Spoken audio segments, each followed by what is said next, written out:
Pokefans, welcome back to part 2 of the 4 treasures of the Paldean King. Last episode, we went through the whole storyline of what these treasures are and how the king got them and what exactly happened to these treasures. If you are interested in the storyline, go ahead and check out my last video. It's in my channel.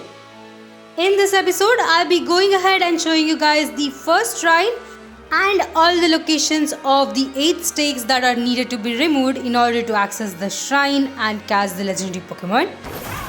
The first shrine I do want to go ahead and open is actually the Grasswither shrine. This is in Cabo Poco or near to it, and I think we'll go ahead and start with the stakes. As you might have seen, I've already removed 2 stakes for these, and I'll go ahead and quickly show you guys where the stakes were present. There are 8 stakes for each of these shrines, and I think the very first one was right on top of this mountain. So let me make my way there, and if you are starting this yourself, this is where you'll be able to find the stake. So it's right above the shrine itself. I'll also try and show you guys the map itself so that it will be easier for you guys to kind of find these in your game and make it easier for you to collect all 8 of them. Well, now that I've shown you guys the first stake location, let me go ahead and open my map, and this is right where it is, right next to the shrine. The shrine will be located in your map once you complete the small kind of quest that you have in the history class. And if you want to know more details about that, you can go ahead and check out my last episode. I've completely covered everything over there.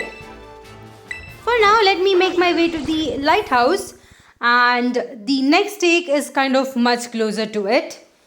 Usually, I would recommend doing this after you have completed all the storyline and the post game, just because it's much easier to kind of access these stake areas.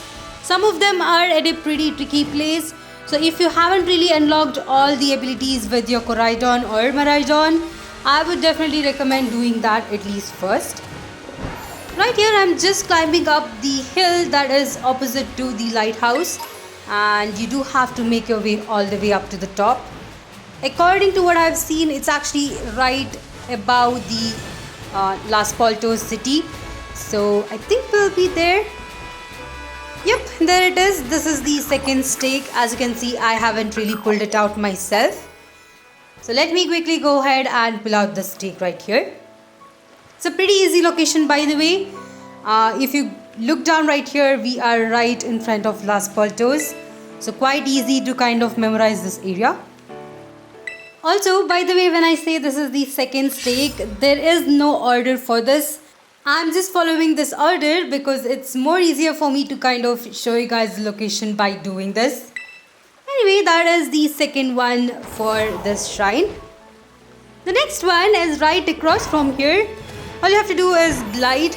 I'm not sure if you'll land right there, but we can definitely climb once I do land next to this kind of cliff.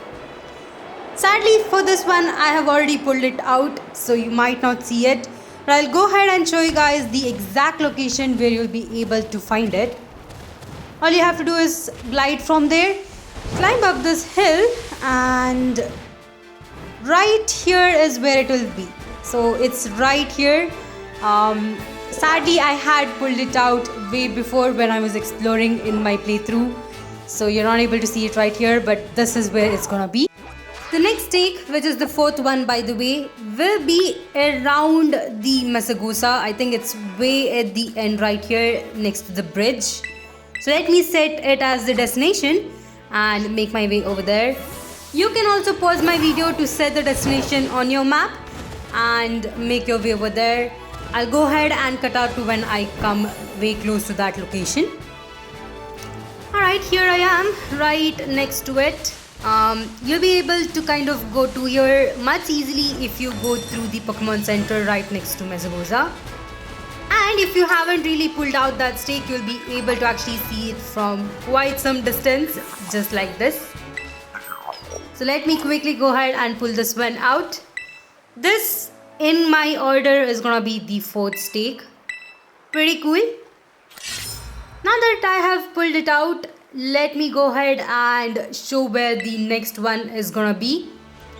Now for the fifth stake, I've actually gone ahead and removed this one, but if you open up your map, you'll be able to kind of find a very circular mountain. So all you have to do is kind of reach the top of it and you'll be able to find your next stake. It is gonna be right around here, and let me actually make my way to the top of this mountain right here. It's kind of spiral in structure and it's much easier to see it in the map. And I think the easier way for me is to actually climb up this mountain directly now that I have all the powers on my Koraidon. Going up to the top is a bit trickier with this one, as if you take the normal route, it just spirals around a lot. As you can see, I am kind of spiraling. But I think I have pulled this one out already, so you might not see it right here. Yep, I've already pulled it out, but it will be right next to this stone right here and much easier to kind of pull out as well. That is the fifth location. The sixth stake will actually be across the river, and if you have gone through this eastern Mesagoza gate, I think you would have actually seen this one. But in my case, I think I saw it but I forgot to pull it out, so it's still present. It's kind of right next to the path that you're gonna walk, so I'll go ahead and pin it down for you guys as well, so that it's much easier for you guys to go over there. Alright, there we go. The easier way I think is to just go ahead and glide down from here. Not really sure if I can completely pass through, but you can also try directly flying to the Pokemon Center and going from there. Looking from here, the terrain that you might see on top of the cliff is exactly where the stake is actually gonna be. So I do have to make my way over there.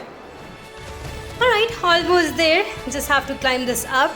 And right next to this den right here, which I think usually spawns in most of the games, so you should be able to easily find this one. Let me quickly go ahead and pull it out. There we go, this is the sixth location. We have only two more of them left, so let me quickly go ahead and show the location for those as well. Opening up my map, I'm just looking around to see where Artisan City is, because the next one is super close to it. Apparently I completely missed it because I didn't pull it out either. So all you have to do is go ahead and go to the Pokemon Center that's much closer to the, I guess, the Stonecliff Titan area. So yep, rotating my map to this direction. If you see, there is a hill that's right next to this Pokemon Center, and that's what we have to climb. It's so close and yet I actually missed it. Climbing right here up, you'll be able to find it. There we go, that is the seventh location. And since I didn't pull it out, let me go ahead and pull this one out as well. We have one more stake left, so let me quickly go ahead and open up my map, and we can quickly go ahead and pull it out as well since it's actually still missing. Now looking at my map, the next one is actually quite far away but quite close to where you might have defeated the Titan. So it's an easier process if you are able to kind of fly around it and then climb up the cliffs. Let me actually make my way over there and I'll show you guys where the location is for the last stake. Alright, here I am climbing on top of the cliff where we actually defeated the Titan Pokemon, and it's actually down in this direction. Of course, before I go there, I got momentarily distracted by this TM, but far below you're able to see the last stake. Pretty cool. Moving around this small cliff right here, I'll finally be able to access the last stake, and let's see what happens next.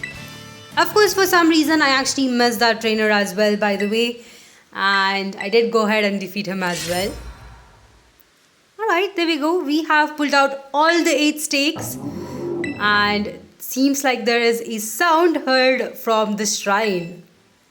That is quite ominous. And now that we have completed all the stakes, all I have to do is just fly back to the shrine itself. Of course, if you have kind of visited this shrine before, it's easier to kind of fly directly over there. So what I would recommend is visit the shrine first and then go looking around for the stakes, which makes it much easier. And if you see the shrine gate now, all those chains that were there before is now gone, which is pretty cool. I would also recommend you guys go ahead and save up your game. After all, we are kind of battling legendary Pokemons and definitely you do not want to lose them. There we go, I have saved my game as well. Let's go ahead and interact with the shrine gate. See what happens next. A faint sound is coming from within the shrine. Would you like to touch it? Sure. There we go. Right after we touch it, seems like the shrine gate is gonna fall down or wither out. Clunk, bang. Okay. And there we go. We have our first legendary Pokemon. This Pokemon is called Wuchain and its ability is actually called Tablet of Ruin, which by the way we have got a reference to from our history teacher before. Here it is. Its ability is also pretty amazing and I'll talk more about it once we have actually caught this Pokemon. Since this is a special legendary Pokemon, I'll go ahead and let you guys hear the background music for this.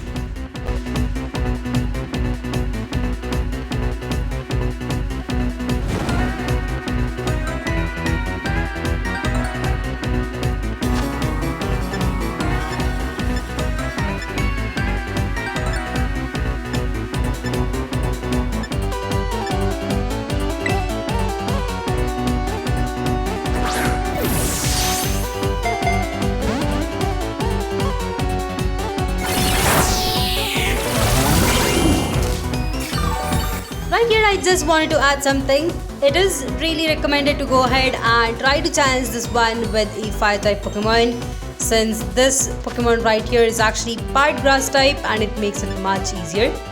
In my case, I'll randomly try to catch it with a Pokeball and let's see if we can actually catch it.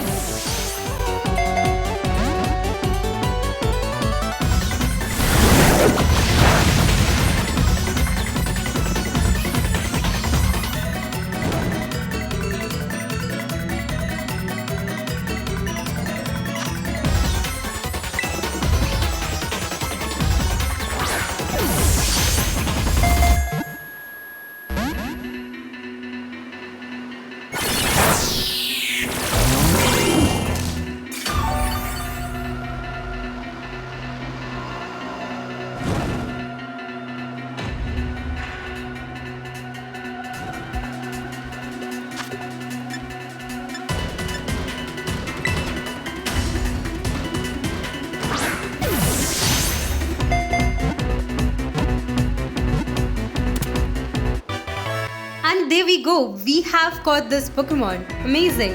I actually didn't expect to catch it in a netball, but something actually happened right there. Anyway, here it is. It's actually a dark and grass type. Also, let's quickly go ahead and check out its summary. It also has a type of dark and its ability does make sure that it lowers the attack stat of all other Pokemon except itself.